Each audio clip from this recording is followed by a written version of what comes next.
नमस्कार दोस्तों। उम्मीद है आप सब अच्छे होंगे, सेफ होंगे। मैं प्रखर श्रीवास्तव आप सभी लोगों का स्वागत करता हूं गुरु घंटाल में।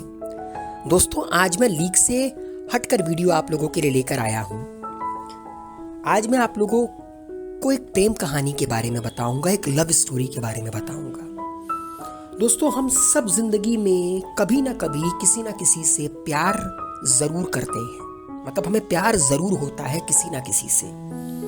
वो शख्स झूठ बोलता है जिसने आपसे ये कभी कहा हो कि यार मुझे जिंदगी में कभी किसी से प्यार नहीं हुआ। क्योंकि मोहब्बत, प्यार ये आत्मा का गुण है, ये ईश्वर की दी गई सबसे नायाब और सबसे पवित्र चीज मानी जाती है। बहुत सारे लोग अपनी प्रेम कहानी को, अपनी मोहब्बत को लोगों को बताने में इसलिए डरते हैं क्योंकि कईयों की प्रेम कहानी वक्त के भेंट चढ़ जाती है, कईयों की प्रेम कहानी परवान चढ़ती है और खत्म हो जाती है, कुछ की मुकम्मल होती है। मगर प्रेम कहानी होती सबकी है, किसी की छप जाती है, किसी की छुप जाती है। आज जिस प्रेम कहानी के बारे में मैं आप लोगों को बताऊंगा, इनकी जो प्रेम कहानी है वो किसी फिल्मी स्क्रिप्ट की तरह है। जिस तरह एक फिल्मी स्क्रिप्ट होती है, ठीक उसी तरह इनकी कहानी है। और ये दोनों शख्स फिल्मी जगत के सबसे बड़े सितारे हैं। मतलब इनसे बड़ा सितारा फिल्मी जगत में शायद ही कोई होगा। ये फिल्मी जगत के ध्रुव तारे हैं, इनका नाम ध्रुव तारे की तरह चमकता है। आज मैं बात करूंगा दिलीप कुमार और मधुबाला की प्रेम कहानी के बारे में। ज्यादा से ज्यादा इस कहानी को शेयर कीजिए, पसंद आने पर लाइक कीजिए और कमेंट जरूर कीजिए। और सब्सक्राइब का बटन तो आप दबाएंगे, मुझे इतना यकीन है। तो निकल पड़ता हूं और आज इस कहानी को आप लोगों के सामने पेश करता हूं। दोस्तों, इस कहानी की शुरुआत 40s के दौर में हुई, जब दो नए सितारे फिल्मी जगत में कदम रखे। उस वक्त भारत अंग्रेजों का गुलाम था, मगर बॉलीवुड में दो लोगों ने लगभग अपने पैर जमा लिए थे। और ये कहानी उन्हीं दो शख्स की है, एक तरफ अपने दिलीप कुमार और दूसरी तरफ मधुबाला। इनकी प्रेम कहानी धीरे धीरे पनपनी शुरू हो गई थी 40s के एरा के बाद। सबसे पहले इनकी मुलाकात ज्वार भाटा के सेट पर हुई। 1944 की एक मूवी ज्वार भाटा में के दौरान, शूटिंग के दौरान ये पहली बार मिले और तराना मूवी से इनका प्यार धीरे धीरे परवान चढ़ना शुरू हो गया। दोनों एक दूसरे से बेइंतहा मोहब्बत करने लगे। मगर मधुबाला जी के पिता को, अताउल्लाह खान जी को ये चीज पसंद नहीं थी। वो नहीं चाहते थे कि मधुबाला दिलीप कुमार से ज्यादा मिले। उन्हें कहीं ना कहीं ये पता था कि इन दोनों लोगों के बीच कुछ ना कुछ जरूर चल रहा है। मगर अताउल्लाह खान नहीं चाहते थे कि मधुबाला किसी भी तरह के प्यार में पड़े, किसी भी तरह के प्रेम में पड़े, क्योंकि मधुबाला मात्र 17 साल की थी जब उन्होंने बॉलीवुड में अपना डेब्यू किया था। मगर प्यार तो प्यार होता है, प्यार न उम्र की सीमा देखता है, प्यार न रिश्तों की मर्यादा देखता है।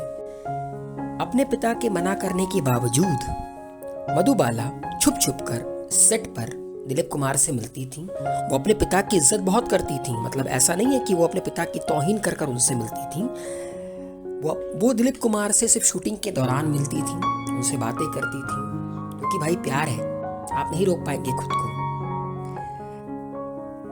मगर जब ये प्यार धीरे धीरे, मतलब इसी तरह ये लोग, कई सारे लोगों ने अपनी प्रेम कहानी को आगे बढ़ाया। छुप कर मिलते थे, शूटिंग के दौरान मिलते थे। मगर दोस्तों, उस दौरान कुछ ऐसा हुआ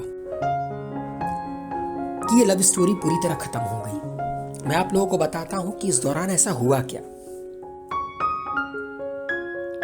दोस्तों, बी.आर. चोपड़ा, मशहूर डायरेक्टर बी.आर. चोपड़ा, जिसकी महाभारत इस वक्त दूरदर्शन पर प्रसारण भी हो रहा है, उनकी एक मूवी जिसका नाम नया दौर था, उसके लिए उन्होंने दिलीप कुमार और मधुबाला को साइन किया और निश्चित हुआ कि इसकी शूटिंग भोपाल में होगी। और साइनिंग अमाउंट दिलीप कुमार और मधुबाला दोनों लोगों को दे दिया गया।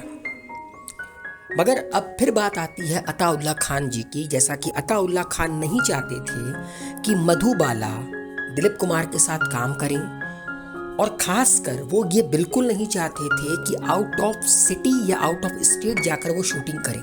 तो अताउल्ला खान ने साफ मधुबाला को मना कर दिया था कि आप ये फिल्म छोड़ दो, और अपने पिता की बात मानते हुए मधुबाला ने इस फिल्म को छोड़ दिया। और यहीं से दिलीप कुमार और मधुबाला जी के रिश्ते में खटास आई।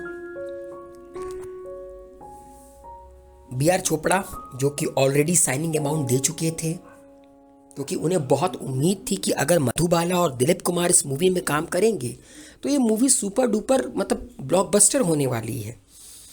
मगर जैसा कि अताउल्ला खान के कहने पर, अपने पिता के कहने पर, मधुबाला ने जैसे ही इस मूवी को छोड़ा, बी.आर. चोपड़ा ने लीगल तरीके से अताउल्ला खान के ऊपर केस ठोक दिया। और पहली बार उस दौरान मधुबाला और दिलीप कुमार की जो प्रेम कहानी थी वो पब्लिक हुई, वो मीडिया के सामने आई, लोगों ने उसको जमकर क्रिटिसाइज किया। और जब कोर्ट की आखिरी हियरिंग थी और दिलीप कुमार उस दौरान बी.आर. चोपड़ा के साथ खड़े थे, अपनी आखिरी हियरिंग में दिलीप कुमार ने एक बात कही थी जो पूरी दुनिया ने सुनी थी कि मैं मरते दम तक मधुबाला से प्यार करता रहूंगा। मतलब दिलीप कुमार ने बी.आर. चोपड़ा के फेवर में कोर्ट में गवाही दी, और अपनी आखिरी हियरिंग में उन्होंने एक बात कही कि मैं मरते दम तक मधुबाला से प्यार करता रहूंगा। अब दोस्तों, इन सब सिनेरियो के दौरान कहीं ना कहीं दिलीप कुमार और मधुबाला का रिश्ता, इसमें कड़वाहट आ गई थी, क्योंकि दोनों ही अपने दौर के सुपरस्टार थे, झुकने के लिए कोई तैयार नहीं था। दिलीप कुमार को मधुबाला के पिता अताउल्ला खान का जरूरत से ज्यादा मधुबाला की जिंदगी में हस्तक्षेप करना पसंद नहीं था, और ये चीज उन्होंने अपनी ऑटोबायोग्राफी में भी लिखी है कि उन्हें बिल्कुल नहीं पसंद था जिस तरह मधुबाला जी के पिता उनकी जिंदगी में हस्तक्षेप करते थे, उन्हें यह बात बिल्कुल पसंद नहीं थी। मगर इन सब कुछ होने के बावजूद अभी यह रिश्ता पूरी तरह खत्म नहीं हुआ था। आज तक की बॉलीवुड की सबसे आइकॉनिक फिल्म की शूटिंग के दौरान फिर से मधुबाला और दिलीप कुमार एक साथ आए। मुगले आजम की शूटिंग के दौरान दिलीप कुमार मधुबाला साथ आए, लेकिन तब तक उनके रिश्तों में कड़वाहट आ चुकी थी। बताया जाता है कि सेट पर मुगले आजम के सेट पर दिलीप कुमार मधुबाला से बात तक नहीं करते थे, सिर्फ वो शूटिंग करते थे, और शूटिंग करने के बाद वो अलग अलग बैठ जाते थे। दिलीप कुमार बात तक करना नहीं चाहते थे मधुबाला से, लेकिन दोनों प्यार एक दूसरे से बहुत करते थे। इसीलिए दिलीप कुमार ने एक कोशिश और की। दिलीप कुमार ने उस केस के खत्म होने के बाद मधुबाला के सामने एक शर्त रखी, और वो शर्त क्या थी मैं आपको बताता हूँ। वो शर्त ये थी कि आप फिल्मी करियर को छोड़ दीजिए, फिल्मी करियर को अलविदा कह दीजिए और मुझसे शादी कर लीजिए। तो मधुबाला ने भी एक शर्त दिलीप कुमार के सामने रखी कि मैं आपसे एक शर्त पर शादी करूंगी कि आपको मेरे पिता मतलब कि अताउल्ला खान से सॉरी बोलना होगा, माफी मांगनी होगी। और ये बात दिलीप कुमार को नागवार गुजरी। मतलब एक छोटा सा कहते हैं ना सॉरी शब्द, वो दिलीप कुमार ने बोलने से इनकार कर दिया, और एक छोटे से सॉरी शब्द ने दिलीप कुमार और मधुबाला की पूरी लव स्टोरी की धज्जियां उड़ा दी। और कहा जाता है कि इसके बाद दिलीप कुमार और मधुबाला ने कभी एक दूसरे के साथ काम नहीं किया, कभी पलट कर नहीं देखी।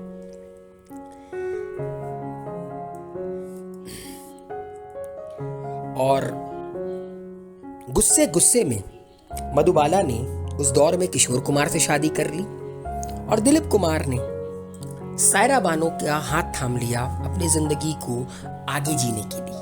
और आज भी दिलीप कुमार और सायरा बानो साथ साथ हैं। कहा जब दिलीप कुमार की शादी सायरा बानो से हुई थी तो दिलीप कुमार 44 साल के थे और सायरा बानो मात्र 22 साल की थी। मगर आज ये जोड़ी बॉलीवुड की सबसे आइकॉनिक जोड़ियों में से एक है। मधुबाला ज़्यादा साल तक जीवित इसलिए नहीं रह पाई क्योंकि मधुबाला के हार्ट में छेद था, मतलब उनके दिल में छेद था, तो वो ज़्यादा साल तक जिंदा नहीं रह पाई। लेकिन कहीं ना कहीं आज भी दिलीप कुमार साहब के मन में ये टीज होगी कि सॉरी बोल देना चाहिए था, क्योंकि वो जो लास्ट शेयरिंग में उन्होंने बात कही थी ना कि मैं मरते दम तक मधुबाला से प्यार करता रहूंगा, वो बहुत बड़ी बात होती है, वो दिल की बात होती है।